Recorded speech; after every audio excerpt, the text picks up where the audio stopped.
Hello and welcome to season 2. Season 2, I know. This Look is at crazy. us. Heard at the bar. I've heard at the bar. I know, I got distracted. That's hilarious. Okay. So here we are. We're in a new fancy location, which is my home. We have better lighting here. We have There's no more distractions. Well, there's some distraction. There's some. Well, there's some. It's okay. He's being quiet right now. What should I pick? He's right there. No, he's being good. Okay, he'll show up. But He will. He'll make a guest appearance. There's a new man in my life, Yes. Mr. Oliver Boot. He's on Instagram.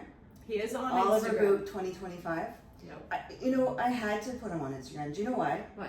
I walk down the street and people are stopping me. Stopping us. Can I pet your dog? Can I see your dog? Can I had people, we were on a walk. They yelled from their car, "Your dog is so cute. Can we see him? Can we pet him?" And pulled their car over. Really? Yes. He is cute. He's adorable. He is You cute. can't see him. But No. if you want to see him, go to Oliver Boot 2025. On Instagram. So, one of the things that I've been thinking about, and I laugh because I want to talk about memory. Oh yes. Because, oh my gosh, I've always been someone, I would say I do not have a good memory to begin with. Yeah. I have a hard time, my details of childhood are mostly big events or memories from pictures of what people have told me. Yeah. But now I'm finding it even harder to remember things. I'm not a list person. Yeah. I've never been a list person. Yep, me either. And there's been a few times where I've had a ton going on, and I write it down, and I put my list out, and I'm like, oh my god, this is amazing. And all of a sudden, I'm checking off the list, Yeah, you're more scratching off. productive when you have it. Exactly. Yeah. And yet there's so often where I'm struggling that I don't even think to even write the list. Yeah. Right? When you wake up and your brain's just okay, there's 1,000 things that I got to get to today. But I do have to do a little bit of a brag. The other day I walked into the kitchen. Yeah. And I rememred why I walked into the kitchen. Oh, did you? I did. No. I come all the way into the kitchen and stand there, and I look around. Yeah. And I look around. And I've said to Neve before, I'm not sure why I'm here. Exactly. And it's how frustrating is that? Yeah. Yeah, because you go with a purpose. Exactly. And you knew you had something going on. I and knew you're I had to walking do in something, there. and I don't remember why. Yeah. No. Cruel. My issue with lists, because my husband is a huge list person, I'll make a list and I'll put it down and I'll forget where it is. So my husband will always it wouldn't have happened if you made a list. I'm like, I made a list. I don't know where the list went. So you are a list person, you create this list, and then you forget where you've left the list. So my house now has on my fridge. That's where my fridge is over Yeah, her there. fridge is over here. On my fridge, I have whiteboards. Oh, okay. I have whiteboards. One of them says this week, and it says Monday, Tuesday, Wednesday, Thursday. It says my name, Neve's name, and Max's name. And it lists what we're doing each day. Yeah. And then down below, there's a whiteboard that says groceries we need. And all the groceries that we need. Yeah. And then there's a Max needs, Neve needs. Yeah. And stuff to put on there. Because I constantly am we need to do whatever. And then I write it down. I have to write it on there. On your board. So then do you take a picture of it before you leave the house? How do you then remember everything that's on that board when you leave the house? I don't, but that's a good idea. So I got the boards as an idea from my 102-year-old grandmother, because we have had to start to use memory aids with her. Yeah. So we have a big giant calendar and we write on every day. So if I'm coming next Wednesday, I write Courtney 8:30. Yeah. And then everybody in the retirement home knows if they come in when Courtney's coming next. Oh, okay. Because she and forgets then they what can date talk it is, to her and about then they it. can talk to her about it. Right. And so then they write down it shower, so that she knows she had a shower that day. Yeah, but same thing. I'm using the same thing for me. I love that. But this is something that my family has always teased me about. Yeah. Is that it's going to come time where I am in my 80s, my 90s, and they're going to be trying to decide whether or not it's time to put me in the home. Yeah. And they're going to bring me to the medical person who makes that decision, and they're going to be asking me questions or asking them questions. Yeah. And be like, nope, she's always done that. Yeah, she's always done that, right? I don't know what is wrong with my brain, but I would try to buy cinnamon bread, and it would always have raisins in it. And my family doesn't like the raisin one. Yeah. And so often I would bring the one with raisins home. But like I couldn't. All I saw was cinnamon. Yeah, you just that's what I need. And you make that mistake how many times? You'd think that you would like pay attention before you put it. It's like, oh no, it's a cinnamon one. And see, I have always been somebody with a really good memory. Okay. Like, I can visualize things. Yeah. So, like, when I was working, I was, not that I don't work now, I do, but. It just doesn't feel like work. When it doesn't, because I love it. It's just, it's different. It's Yeah. different. When I was working in the corporate world, I was a computer person. And so I could visualize exactly where things were, when it was done, when an upgrade happened. I could tell you little minute details that I remembered. Yeah. And then it was almost like a switch flipped in perimenopause, where suddenly I was like, I got nothing, I don't know where that is.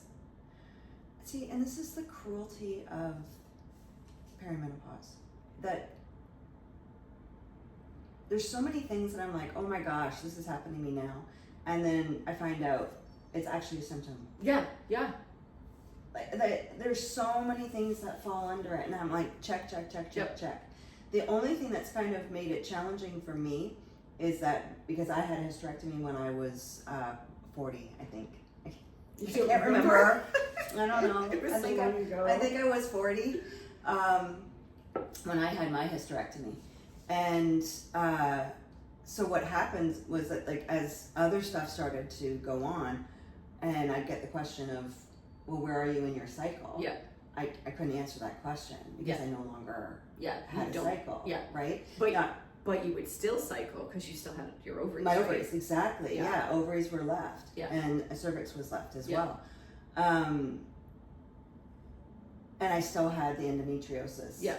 Would still, because I had the ovaries, that would still happen as well. Yeah. And then as that started to kind of slow down, I still didn't really know, like, is it my body getting used to this new situation, or am I not cycling anymore? Yeah. That I have no idea about.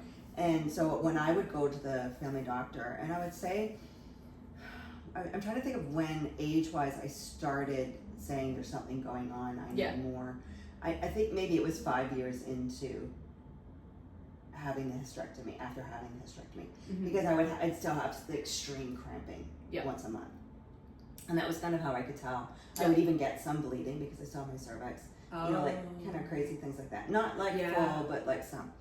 And I had started going to the family doctor and saying there's something more going on here. And at that time, a friend of mine who actually were the same birth year, she started having the hot flashes. Okay. And she was like suffering from that. Like the hot flashes to the point where, like, she had to wear layers year round because she would soak through. Wow. Yes. And she would go to the family doctor and be like, there's something going on. I'm obviously in menopause. Like, what? Something's going on. Yeah. No, you're too young. No, you're too young. Right? And this is the answer that we've been getting at the beginning of this. I know this is shifting, and I know that this is getting better now, but that's what you would get, is that, no, it's not menopause because you're too young to have it. Yeah. Well, now we know it actually can start at age 35. Yeah. So I was in that kind of, I need something, and wasn't getting, and wasn't until I went to a naturopath, and they put me on the bioidentical estrogen, and oh my gosh, what a difference! Yeah, what a difference it made. Yeah. It was huge.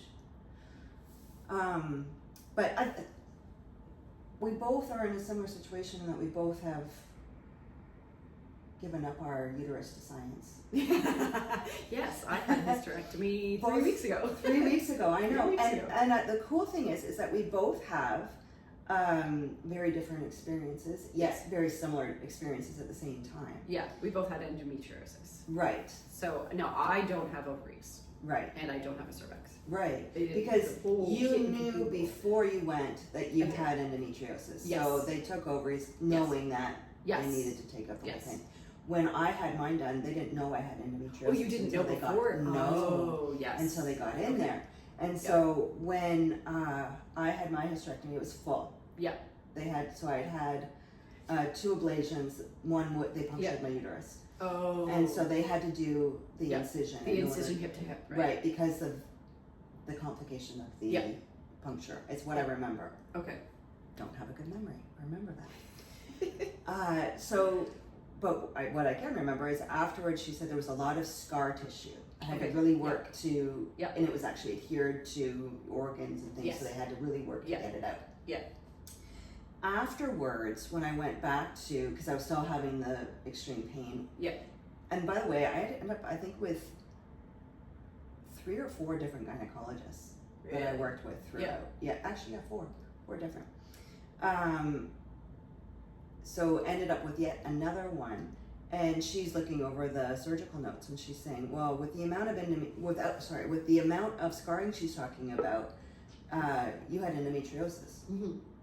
Every time I went to the doctor, a gynecologist, they told me something else that was going on with my uterus. Like it was shocking how every single time it was like, oh, well, that's happening because of this. Yeah, does someone tell me right? this? And I think endometriosis, it's harder for them to detect or something prior to surgery. Yeah. So that was part of my issue, and why I started having more pains afterwards was that's why I was still having that extreme cramping, because with the cervix, things were still, and the ovaries, things were still you were still working. Right. And so at that point, the option was to remove the ovaries, which I didn't want to have yet another surgery. Yeah. But for me, recovery, because I had full, I was 6 weeks. Yeah. And I had, I'm bad when I get put under with anesthesia. It takes me a while to come out of it. Okay. That's the part that I found that I had to recover from the most, was to get that energy back and that awareness back. But when they sealed me up, they used glue. They didn't stitch you? They didn't stitch me. They used a surgical glue. Oh. So they glued me back together. And then that just terrified me. Oh my God, I would have been terrified. Every sneeze, every cough. Oh my goodness, I can't. As soon as they had me up walking, I was like, oh my God. You'd fall apart. Yeah, how good is this glue? I would be like, oh my God. Terrified. Now, do you think they stitched internally and then on the outside they just glued? Well, I have no idea. There must have been a lot of internal stitching just because they had to cut out and because I was going to say, I'm pretty sure my internal, I had lots of stitches inside. Right. Yeah. Right.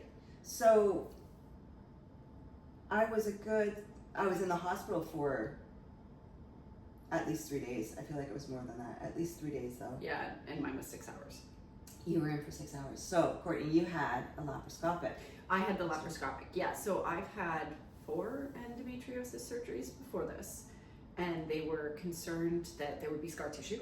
So they did give me the warning that they may go in and it may be too bad they can't go in laparoscopically and they may have to just slice. Right. So I fully went in, fully thinking, okay, well, this is going to be So they didn't. So they went through my abdominal wall with the first one, so that they would avoid any scar tissue. Wow. She was like, I'm just gonna go up high, so it's right under my rib cage. She went in with the first lap, then through my belly button, and then one on each hip. Wow. And she said that. And the scars are like this big. Okay. Like they're really teeny tiny. My daughter was joking because I kept showing them every day. I was like, look, it's healing.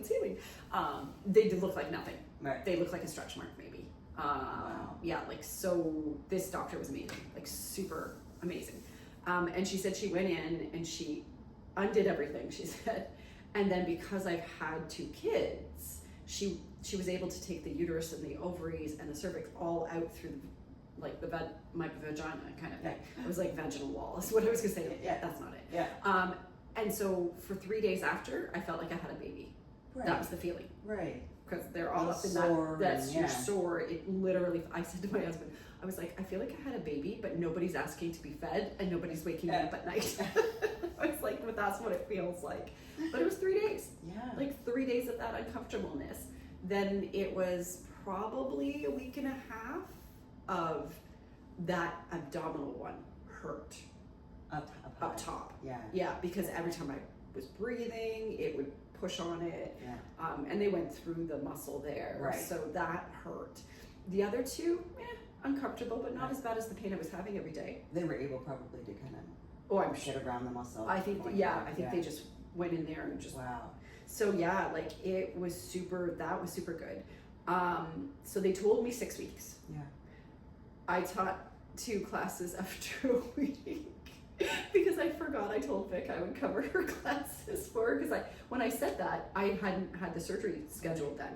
Right. I should have been 3 weeks out at that point based on my initials. My surgery got changed twice, so it got delayed twice because of hospital things. So yeah, I did realize after teaching that class that I should not have taught that class, and the good thing is I had a week left off because you took my classes that one. So that was what I needed. Honestly, it was 2 weeks. I needed 2 weeks to be able to stand and walk and talk. Right. So when I started teaching, I was fine. I couldn't do ab work though. Yeah. So I didn't realize I did a private class and felt it. Yeah. It was the first time I felt where the cervix was that incision. Because before that, it was just this that was bothering me. Yeah. So it was after I did some abdominal and just very minor showing the client how to do something. Yeah. As soon as that class was over, I was like, this hurts. Yeah. And then I was like, oh my goodness, could you imagine if I tore those stitches way up in there? And I was like, oh. Yeah.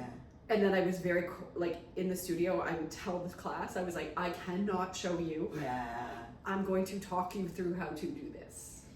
And for me, that abdominal pain, it lasted well after the 6 weeks. Mm-hmm. So my memory of it, I would actually have to ice my stomach. Yeah, you were saying that you had to ice it and then heat. Nice. I just did ice. I didn't do heat at all. So I did heat. Yeah. So I did heat for 3 days. I couldn't handle ice, like to cool it. I couldn't. Heat, I did it like a period cramp. Like I put the heating pad on my stomach. And it's a different kind of pain. It is different. It's not like oh my gosh, I worked my ab pain. It's a different type of pain, and it actually scared me a little bit the first time. And it was, luckily I'm surrounded by all these people who understand anatomy and physiology, and that's what your muscles healing. So you still have to. And that's why I iced it, because it was like an inflamed. Yes. It was insane. It was crazy. I still don't have sensation. Is it like numb? The scar is numb. Yeah. I'm poking myself right now. Well, I know those you can't. Oh no, you can see on that one. You can see on that one. I'm poking myself. But yeah, it's still numb. Yeah, that's so crazy. Like, and what I'm feeling now, I can't feel my ab muscles still can't feel it. Internally, I can't engage my core. It's the most frustrating thing to get to that transverse. Right now, I can't engage it yet. So yesterday was the first day that when I tried to engage my core, I noticed it move. Oh. Because up until this point, I could not even attempt, it just didn't respond. So then I noticed, and I was complaining because I'm so used to engaging my core. Right. As a dancer, that's just what you do. It's the first thing you do. So I'm used to standing and engaging and just for fun. It's just what I do, and I couldn't do it. And it was the most frustrating. Yesterday was the first day I tried to engage my core, and it actually moved, and I was like, oh! Today, I can't do it. It won't turn on. I won't engage today. It will not engage today. So I don't know if it's maybe a little bit inflamed. Maybe I did too much yesterday, that it's annoyed with me. Because it was It's only 3 weeks. 3 weeks from Thursday. So I'm really, maybe it shouldn't engage. Yeah, probably. Well, no, I think it should engage. I think you're still healing. Because the other thing you don't think about is that when you get cut, it's also, nerves are also being disturbed as well, right? Yeah. So all of that, the communication has to come back to it. Yeah. They say with ankle sprains, that you're more likely to re-sprain an ankle because of the conversation that doesn't continue happening. Really? From brain to ankle. And so you've got to start working on that proprioception, getting the stability back into it and balance work in order to get the conversation working again before you go back into your sport. Yeah. There's so many things we do to our body but like true athlete over here, Miss Courtney, right? Teaching. Yes. within days of having a surgery. Yeah. That is such an athletic It is mindset. It is definitely. And for dance, you would have danced through pain. Through pain. Oh my God. Yeah. You don't even, until a doctor says you physically cannot do it, you dance through it. Bleeding feet, toenails come off. You just do it. Right. There's no, if I had ever told the dance master I wasn't going to do something because I'm bleeding, they'd look at me like I'm crazy. Like, well, they'll do it. So bye. Like, so does that still happen now? Is that... No, actually, I was talking with someone at the studio about it the other day about how proud I am that the dance community has come to the point where they understand that when you're hurt, you need help. That you eat properly, that your nutrition is good. Like, that was not a thing when I was in it. Like, that was just not, you didn't take care of your body. You worked it. Like, I'm sure there's still sects of it that are not like that. Right. But for the majority, you see healthy ballerinas. You don't see brittle falling apart ballerinas anymore. Where that wasn't a thing. Like, and we were talking about that just at the studio yesterday. So I think it's definitely come a long way. I think it's really good that we now take nutrition into it and take your bones, everything like that into it. Right. I wanted to say, we were talking about the mind fog and everything. I'm really interested because I had my ovaries removed. Yeah. I have to tell you, within 3 days of having my surgery, my brain fog lifted from perimenopause. Like, literally, I was talking about this, I can't remember who I was talking to, but I was like, I feel like everything was in a fog. Right. Like, I had almost like a fog of not knowing what was going on. And sometimes you're like, what was I doing? What was I, you know what I mean? Within 3 days of having the surgery, coming out of it, everything, I don't have hormones like that. And obviously I do have hormones, but it's just, with the ovaries being taken out, you were put directly into menopause. Yeah. Now, and then I was in medically induced menopause before because I was on medication, my Fembra, for my endometriosis. Okay. So it mimics menopause, but I had hot flashes and whatnot. Blah, blah, blah. Yeah. So now that I'm in menopause 100% because I do not have any ovaries, I no longer have the fog. And are you on estrogen? Not yet. 6 weeks. So at 6 weeks, when I go in for my appointment, the doctor said, like, whatever you need for hormone replacement, we will give you. Right. Let's do the 6 weeks and see what actually you need. And then she was like, we will give you whatever you need to make you good again. Right. So basically, what symptoms do you end up having? What symptoms do you end up having? So far, other than, like, honestly, crepey skin. That is the one thing I've noticed. Right in here.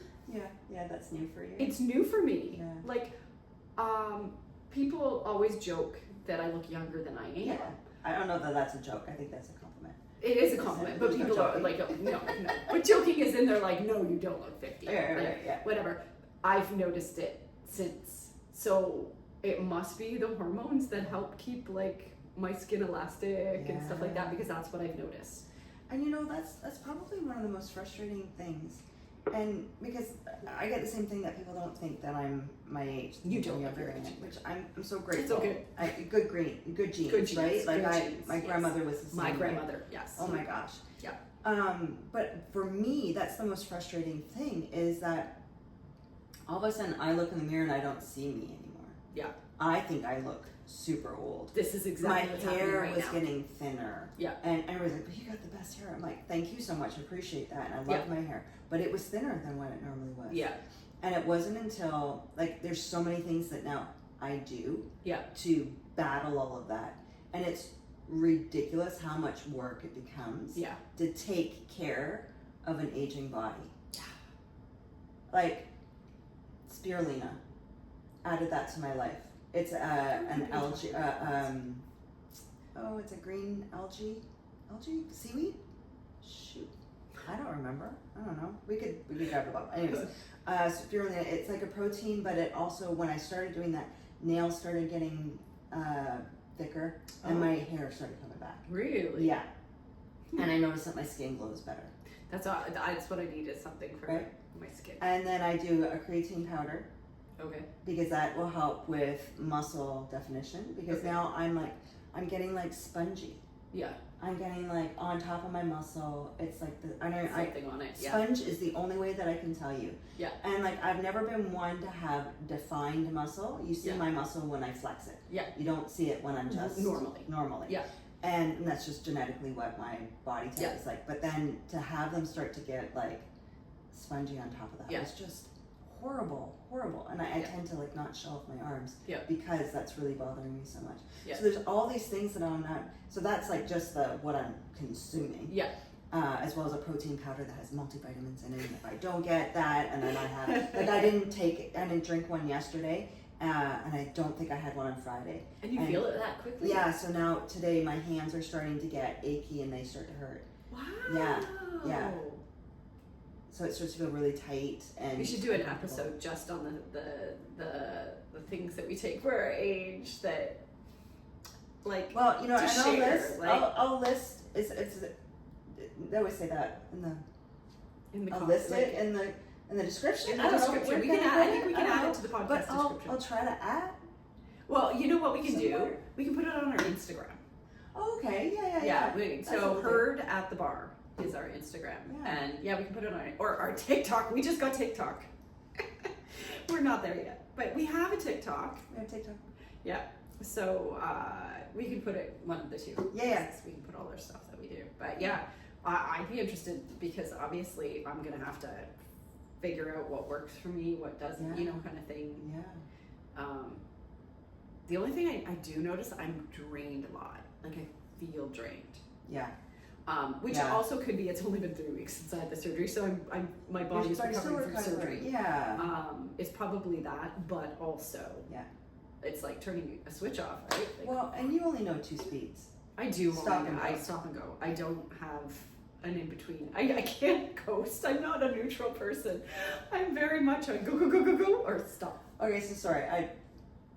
Have we talked about the fact that we think we have ADHD? We talked about that. Okay, right. Did we talk? We talk about it, but did we ever I talk don't know about if it on here? okay, so Probably that not. that we'll talk about that in another because we're coming low on time. Yes. But as I was just looking at you talking, I'm like, oh my god, you have green eyes. I do have green eyes.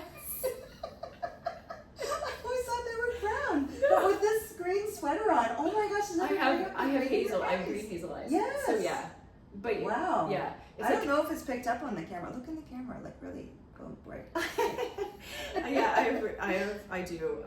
The funny thing is, both my children inherited my eyes. My husband has brown eyes, Okay. but both kids have my eyes. So a kid who these eyes. Nice. Yeah. Both my kids have the same eyes as I do. Somebody actually said that the other day. We were walking. They're like, "Oh, you and your mom have the same eyes." I'm like, "Yeah, yes. Neve and I both have the same eyes. Yeah. So does my son Kian." Yeah. Oh, that's so cool. But yeah. Well, there you go. We just learned something new about Courtney today. I have blue eyes, by the way. Maybe I should be wearing a blue shirt. You need to be blue to be like.